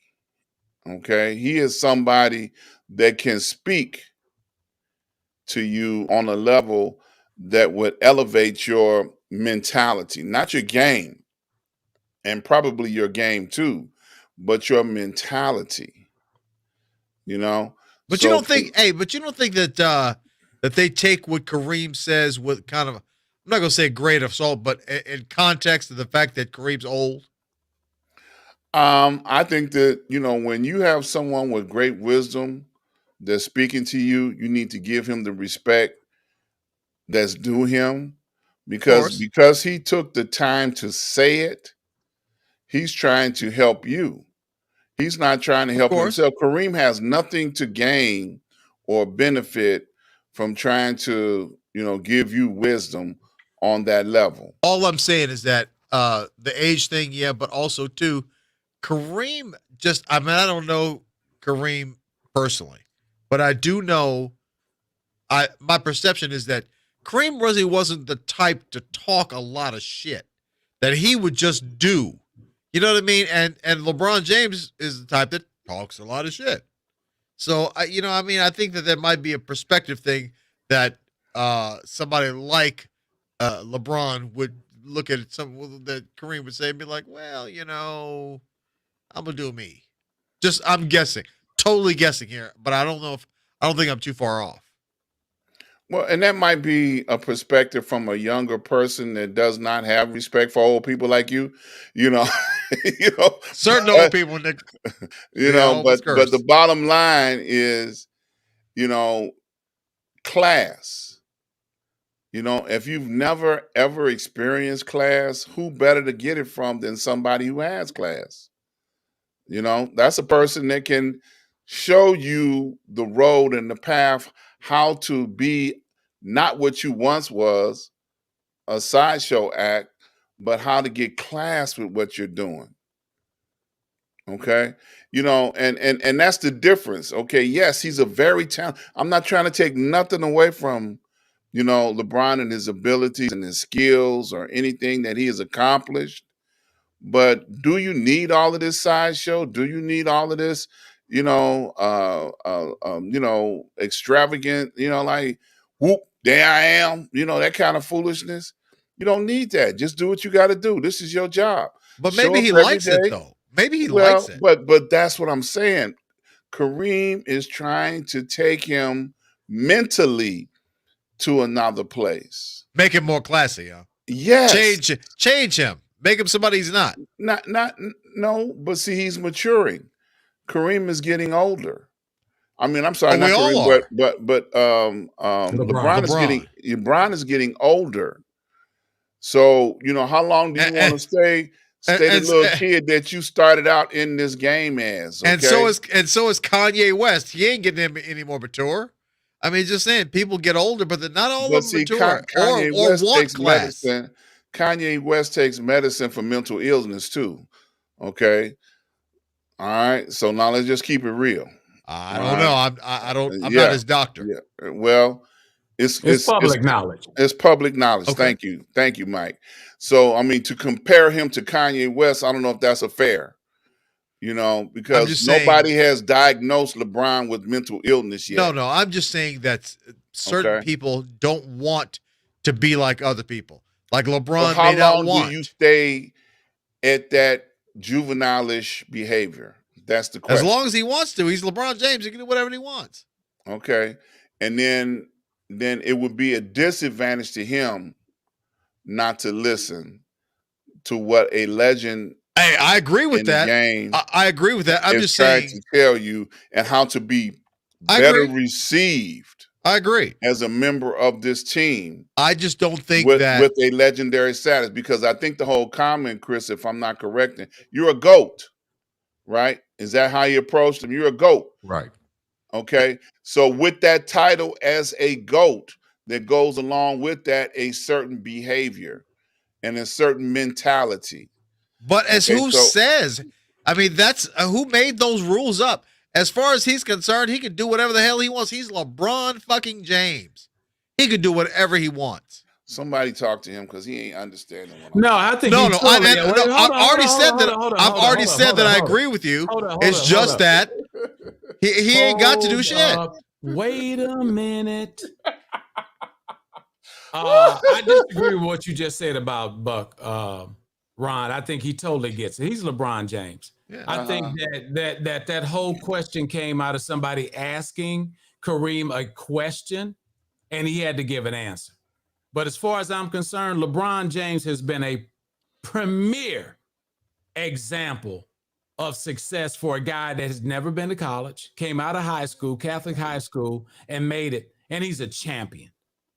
And if he wants to have some fun, doing some stuff, every once in a while, he's not a clown. LeBron James now he'll clown you if you think this guy uses brute force like a WWF wrestler if you come up on him the wrong way. He'll show you what time it is, who he is. And the thing of it is, I don't disrespect what Kareem said, but I think it came in the context of someone asking him what he thought. And baiting him into saying something. And I respect his opinion, but there's two times and places of when Kareem played and he was the GOAT at the time versus where LeBron James is as the GOAT today. Different time. He's a bona fide family man. He's training his kids. He does a lot for the NBA, and he has nothing at this stage of the game to be ashamed of or apologize for. Yeah, Ron. I didn't say that, Ron. He said that. But I seriously believe that. I don't think that there's anything in that, Chris or Ron, that was disrespectful to the NBA. I mean, I've seen other players do stupid stuff. I mean, just really, some of these players just really get on my nerves. I mean, they're trying to be a star. So they just go, they make these fragrant fouls and just do stupid things that don't make any sense. Trying to be like Mike, actually.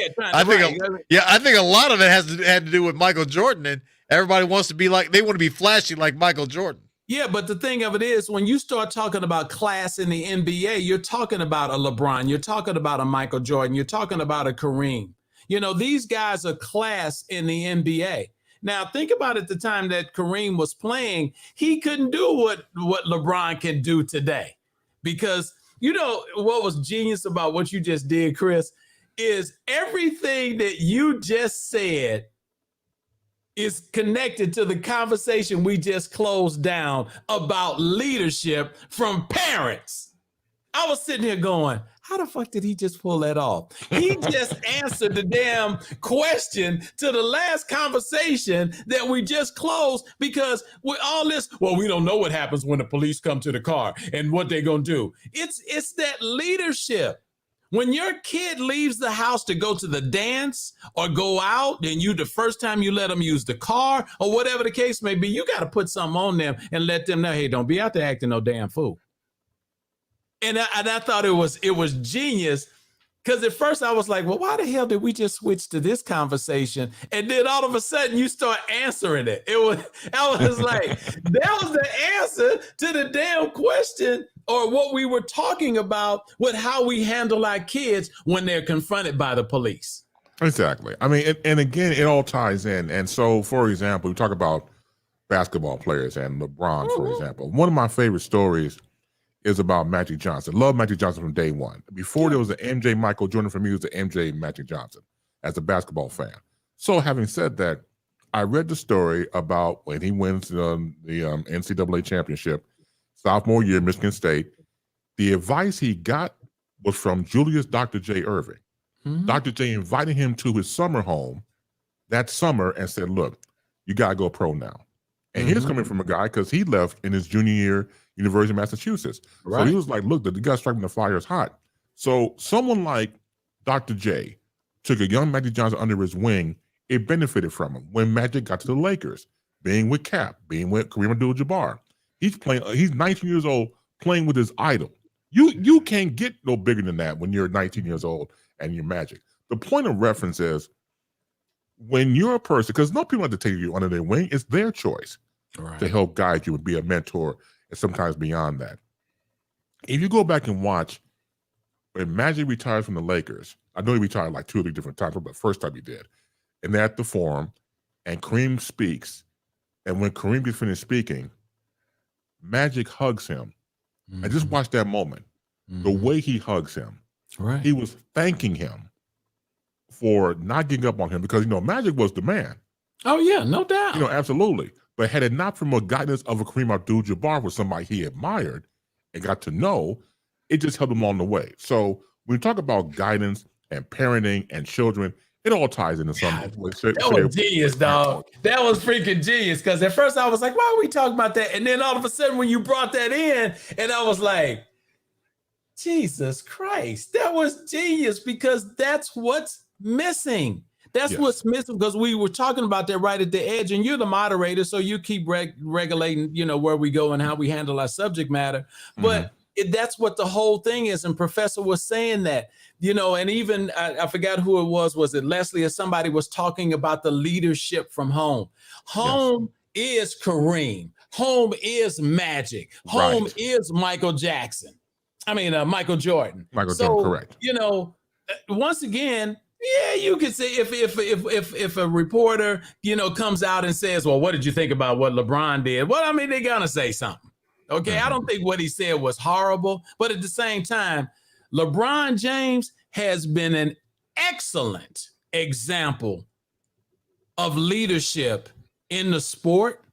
And the thing of it is, some of the things that he did in reference to leaving Cleveland to go to Miami, and then making that move and finally ending up on the Lakers. And now he's out there producing movies in Hollywood. Yeah. It's like, okay, if he didn't have a sign of entertainment or showing something and the leadership, think about this for a minute. Then he had like a fellow NBA player. Wasn't it that guy dating his mama? Oh yeah, what was that? LaDonte West or something like that. Yeah, something like that. Was somebody on Miami, wasn't it? Yeah, no, it was in Cleveland. It was in Cleveland. Yeah. And this guy has exuded class. Yeah, I forgot about that. Think about it. They burned his jersey in effigy. Cleveland. And Cleveland, back and they was kissing his ass. And gave him a sports championship has not been done since the Cleveland Browns with Jim Brown. Exactly. He paid them off. But okay, you look at it, a comment from Kareem Abdul-Jabbar was not an out of order comment. It wasn't. Okay. He's saying to LeBron James, you ain't got to do this all the time. Okay. All right. So you take it with a grain of salt. You've accomplished a whole lot in your career. Yes, you've done some things that everybody didn't agree with, because I sure didn't agree with some of the things that he did and how he did it. But when somebody of the caliber of a Kareem Abdul-Jabbar takes the time to say to you, hey man, just win the game and keep on going. Okay? You ain't got to do that. And that's basically what he was saying. You ain't got to do it like that. Okay? Let me ask you a question. Hold on, Chris. Go ahead. Chris, watch this. So when a coworker asks you not to talk about a subject that he don't want to talk about, and then you talk about it anyway. I'm waiting on the question. You already know the answer. Chris, you see I brought that around. Yeah, I see it. Well, but wait a minute now. See, now I feel nothing about this, but the three of us. I feel transparency is necessary. Let me tell the story. If you don't talk about that, then you need to take that lesson yourself. Well, and that's true. That's true. All right. But it was so much fun doing it. Okay. Well, okay. You see what he just did, Chris?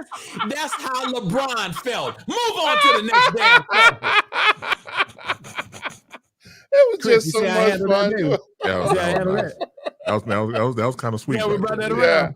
Yeah, see, I was trying to be the damn thing, and you got the nerve to be on here. I'm trying to be on the opposing viewpoint. Everybody can't be on the same I'm on side. the opposing viewpoint with There Chris. you go. All right. There you go. You and Chris can go to therapy after all this is over with. No, you can go to hell. All right. While we at therapy. How about that?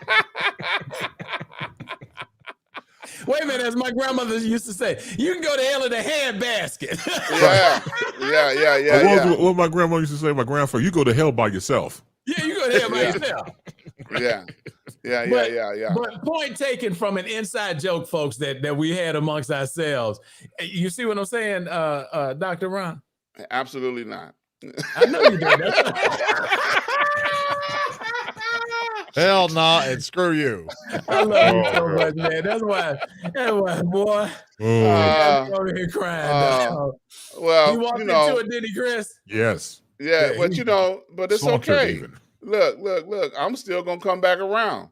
Well, that's how LeBron feels. LeBron feels the same damn way. LeBron should have listened to Kareem. He should have said, well, Kareem. You should have listened to Chris when he told you the same thing. He should have acknowledged the fact that Kareem Abdul-Jabbar. What was your answer?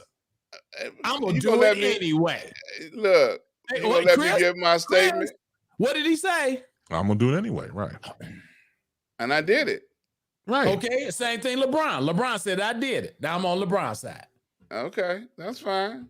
And I'm on your side too, but I'm on LeBron's side with this. But you got to acknowledge the fact that somebody of the caliber of a Kareem Abdul-Jabbar. What about the caliber of a Dr. Ron? Hey, Dr. Ron gonna be Dr. Ron. Okay, well LeBron gonna be LeBron. Notice the eyebrows. He just answered his own damn question. You the moderator, take the mic from this nut.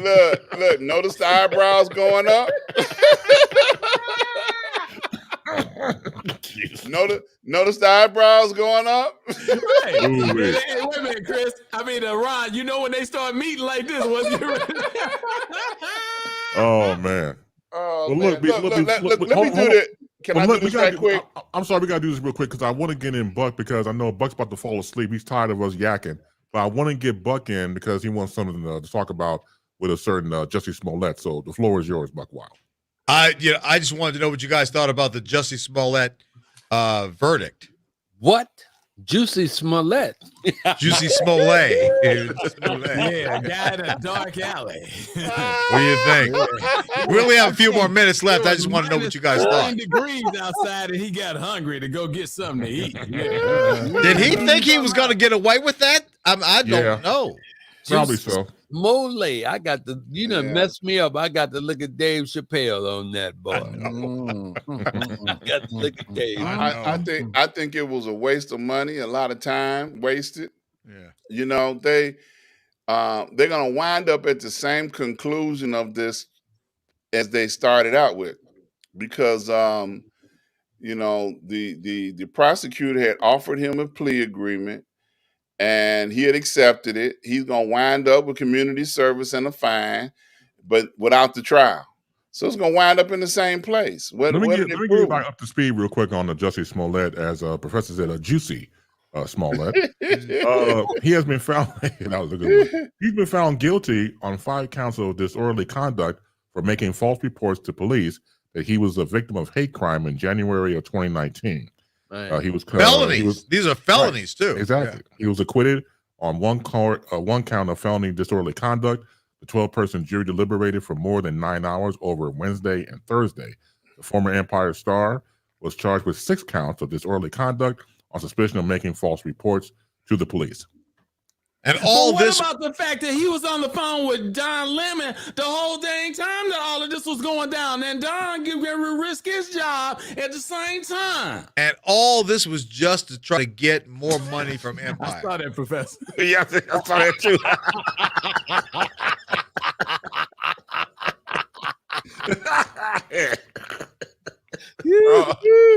It's a waste. It's a total waste. I was on the phone with Don Lemon the whole time. I don't even know what y'all talking about, Don. Now Don getting ready to lose his job. Just like Chris Cuomo. They're going to have nobody on CNN to keep it up. Nobody on CNN. Dr. Ron, you'll get a chance to go in there and ask all the damn questions you want to ask. But That's exactly right. You know, Hey. Ron gonna go from SNN to CNN. Yeah, that's what he gonna do. They got a job. It's almost open for you, Ron. almost. Notice, like you said, almost open. Yeah. Hey, We use that term lightly, talking about him and Don. Almost open. It was almost open. Almost was able to get in there. hey, Look, they thought the fact that they were going to bring this case up and the plea agreement that that Attorney Fox had made with him, you know, it was gonna not get her elected, but it didn't hurt her at all. And they're gonna wind up at the same place. Only people gonna be hurt is Don Lemon. Don Lemon gonna lose his job over this whole thing. So, Dr. Ron, you saying this is just juicy? Right. Yep. When you combine, we combine Don Lemon and Smollett, you got lemon juicy. You got lemon juicy. That's what you got. I don't Look, even know why you going this there. whole case is BS. They brought a special prosecutor out, a dude out of retirement, for what? But listen. So somebody got to explain to me the ultimate. You know, on it. What was this? I mean, Buck said what he was trying to get some more money out of Fox. His contract was coming up, and he wanted to get paid more, so he figured this publicity thing would raise his public Fox, profile. the TV network, right? Because that's what Empire was on. It was on Fox. Right. Okay, well, how was he gonna get more money? Oh, okay, they're right to say that he was kidnapped or something. What was the whole deal again? Just to raise his profile, raise his profile. Right. I understand that. You know. Yeah, but guess what? That's got to be one of the stupidest moves. Right, exactly. That's got to be one of the stupidest moves in the history of TV. Because where's this dude at? Where's he at now? He's in the alley. It's cold outside. He need to go get a chicken sandwich. He's getting ready to go to jail. And the city lost out big. Okay, the city is the big loser on this. Yeah, because they ain't doing the show no more. They're not doing the show no more. They spent all this money prosecuting him on a class 4 misdemeanor. You know, so it's a waste all the way around. About to lose his job. Yeah. You know what? I just hated the fact that this is a brother doing all this and just looking so bad. I'm like, come on. But Jussie Smollett. Hey, I'm about to lose his job. But Smollett has been suspect to question before because during this time 2019. He, meaning Smollett, stole his brother's ID and driver's license and pretended he was him back in California. That's called acting. You don't even know nothing about acting, Chris. That ain't acting. That's stolen identity. He was acting. Listen. What are you doing, Professor? He was acting. What are you doing, Professor? He's acting metrosexual. Yeah, but the professor's happy. He's happy. He's doing metrosexual. Hey. Are you making fun of the fact that he's gay, Professor? No, not at all. Nobody would. You don't make fun of homosexuality. Hey, listen. Put Buck on mute, please, because Buck just done. Somebody should turn Buck's camera upside down. Man, somebody turn Buck's camera upside down. See, that's what I'm talking about. Mr. Producer, man, turn Buck's thing upside down. So that's just what Buck did. See, that's just what Buck did. See, Master, that was the professor. He was talking all that stuff, Master. He the one that was saying all that. He was that's what Buck did. Buck went in the back room and said, Master, that was not me talking about that. I'm the house nigga now. Is that what that is? Yeah, Buck went on and snitched on me right off the bat. You know, that remind me. That remind me of the dumb time, right? My sister, she didn't want to see this dude, right? She didn't want to see this dude. And she told me to go to the door and tell him that she wasn't at home. So I wouldn't answer the door like a little kid, like a little 7, 8-year-old, 9 kid, but I didn't shut the door before I said, "You can come out now." Whoops. What happened? The dude rang the doorbell. And I said, "Oh man, she ain't here." But I didn't shut the door before I turned around and said, "Hey girl, you can come on out now." Come on out there. You can come on out. So that's just what you did, Buck. That was Reggie talking about all that homophobic stuff. That was Reggie, Master. That wasn't me. No, he was shuffling and everything. No, That wasn't me now. Whoa, sir. No, you that would never do nothing like that. You knows I wouldn't, Master. You knows I ain't gonna do that. You know. Hey, y'all. Chris got to take us home in about 4 minutes. Before we start, now all of a sudden, before we get out of here, I just want to say thank you to Constance for coming out of the closet and actually making comments. She's been watching our show for a while now, but been afraid to make comments. So now she's making comments. So I just wanted to say thank you for participating with the show. You know, Constance Miles, and she's been watching. Yeah, she's been watching I'm for a glad while. you cleaned that up because you said come out of the closet. I'm like, okay, it's perfect. I was trying to figure out. Yeah, no, he cleaned up real well, Doc. I'm telling you. Yeah, y'all got to let a brother finish his statements, okay? So why would you just take so damn long after the thing we just did? Hey man, it was perfect. I'm so lost in here, Dr. I know. I got you. Get John Lemon on the phone. Yes. Aha. Yeah. Professor. Right, Chris, what you gonna do, man? What you gonna do? Well, see, there's Constance. Aha, there it is. Okay, we knew we'd get you out. There you go. Hey, Constance. Thank You, Constance. And so, yeah, thank you, Ken Wallington, saying great show, gentlemen. Thank you so much. You're welcome. So, again, we get a chance to check this out. Street News Now. We do it every Thursday, 9 p.m. Eastern, 8 p.m. Central, 6 p.m. on the West Coast. We catch us on YouTube, Twitter, and Twitch. Make sure you subscribe, like, and share. Hey. Okay. If we never had to get the fuck up out of here, this is the main one to do it right now. And Mike, he picked that up right quick. He hit that post on that when he did. Oh, right. Good night. Good night. That's what friends is for, dog. Yeah. Hey, in response to Mike Kelly, this is a regular show. Okay. Yeah. He asked that question. You got to get that answer in there. Every Thursday.